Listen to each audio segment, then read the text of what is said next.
거의 2, 3년 전인 갓 20살 때로 돌아간다면 이 세 가지만 미친 듯이 할 겁니다. 내가 누군지, 어떤 사람인지, 어떤 걸 잘하는지를 저는 그 분야의 최고들에게만 배웠습니다. 어떻게 이렇게 단기간에 빠르게 성장할 수 있었는지를 통해서 가치를 높여야 된다 생각합니다. 무조건 빨리 보고 실행하세요. 안녕하세요, 최고준입니다. 제가 만약에 20대 때로 돌아간다면 이 세 가지만 미친 듯이 할 겁니다. 진짜 요즘 너무 많은 질문을 받아요. 어떻게 이렇게 단기간에 빠르게 성장할 수 있었는지 제가 고민을 해봤어요. 거의 2, 3년 전인 갓 20살 때로 돌아간다면 뭐부터 시작할지를 해보니까 이 세 가지더라고요. 01년생보다 어리다, 무조건 빨리 보고 실행하세요. 그리고 주변 친구들한테 공유해주시면 좋을 것 같습니다. 네, 우선 첫 번째는 저는 끊임없이 제안을 할 것 같습니다. 저는 솔직히 어릴수록 또 가진 게 많이 없을수록 끊임없이 기회를 만들어내야 된다고 생각해요. 그러니까 이미 내가 잘나고 뭐가 많으면 기회가 막 찾아와요, 사실. 근데 없으니까 더 노력을 해야 된다 생각해요. 내가 누군지, 어떤 사람인지, 어떤 걸 잘하는지를 알려야 된다고 생각합니다. 근데 대부분의 사람들은 그냥 기다려요.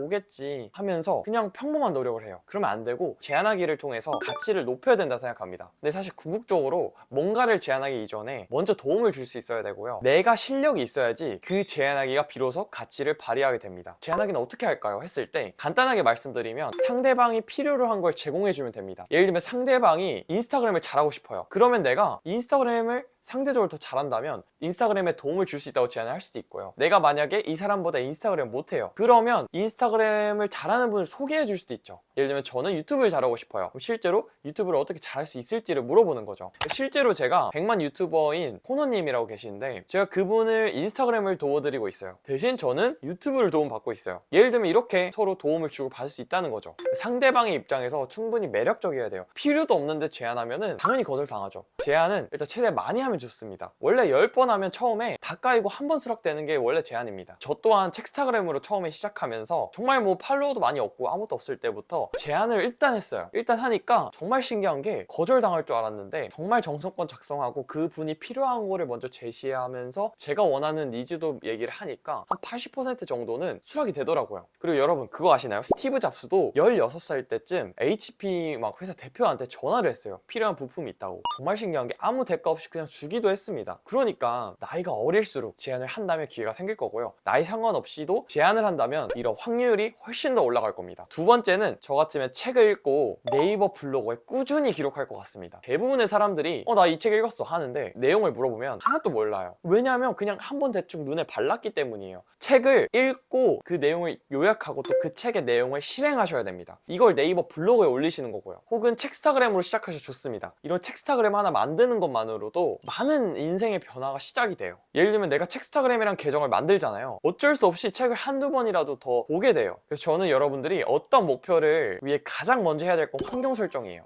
할 수밖에 없는 환경을 설정하셔야 되는 거예요. 처음에는 뭐 블로그에 기록을 남긴다거나 첵스타그램을 만들 때 굉장히 오래 걸려요. 진짜 오래 걸리고 저 같은 경우에는 책의 내용을 이해한 걸 작성하는 데만 진짜 막 10시간 이상이 걸리기도 했어요. 근데 기록하다 보니까 5시간, 4시간, 3시간, 2시간, 1시간까지 요약이 되더라고요. 그래서 이런 결과물들과 책을 읽고 실행을 하다 보면 계속해서 결과들이 누적될 겁니다. 궁금하신 분들은 제 블로그 밑에 확인하셔서 한번 읽어보세요. 세 번째는 내가 이루고 싶은 목표를 이룬 대표나 사람을 찾아가는 거예요. 대부분의 사람들이 시간을 굉장히 낭비해요. 그냥 멋진 사람들을 만나느라. 근데 내가 이루고 싶은 목표를 이룬 사람을 만나는 것만큼 시간 절약이 없습니다. 뭐 예를 들면 내가 인스타그램을 잘하고 싶어요. 그러면 내가 원하는 방향으로 인스타그램을 잘하고 있는 분을 직접 찾아뵙는 게 그냥 애매하게 잘하는 분들의 뭐 강의를 듣는다든지 그분들한테 배우는 것보다 훨씬 더 많은 시간을 절약할 수 있어요. 그리고 대부분 문제점이 그럼 내가 이룬 목표를 이룬 사람에게 배울 때 자신만의 주관이 너무 강해서 다 튕겨내요. 그런 게 아니라 조언을 들을 때만큼은 내가 지금까지 알고 있었던 거 다 내려놓고 백지로 만들고 그분이 말씀하시는 대로 다 해보고 판단하겠다라는 마음가짐을 갖는 게 중요해요. 많은 분들이 특히 그 경험을 그대로 받아들이지 못하고 또 자신만의 방법으로 주관적으로 해석하고 실행을 해서 결과가 안 나오는 경우가 많아요. 그래서 예를 들면 내가 부동산 경매를 해보고 싶어요. 그럼 경매를 최소 100번 정말 잘하는 분을 찾아가서 배우는 겁니다. 유튜브를 잘하고 싶어요. 유튜브 잘하는 사람한테 배워야죠. 근데 대부분 사람들 실수가 4등, 5등, 6등한테 배우는 사람들도 있더라고요. 그냥 그 현 시점에서 제일 잘하고 있는 사람에게 배우는 게 결국엔 시간을 아끼는 길이라 생각합니다. 그러니까 애매한 분들한테 배우지 말고 최고한테 배우세요. 저는 그 분야의 최고들에게만 배웠습니다. 그게 굉장히 중요한 것 같아요.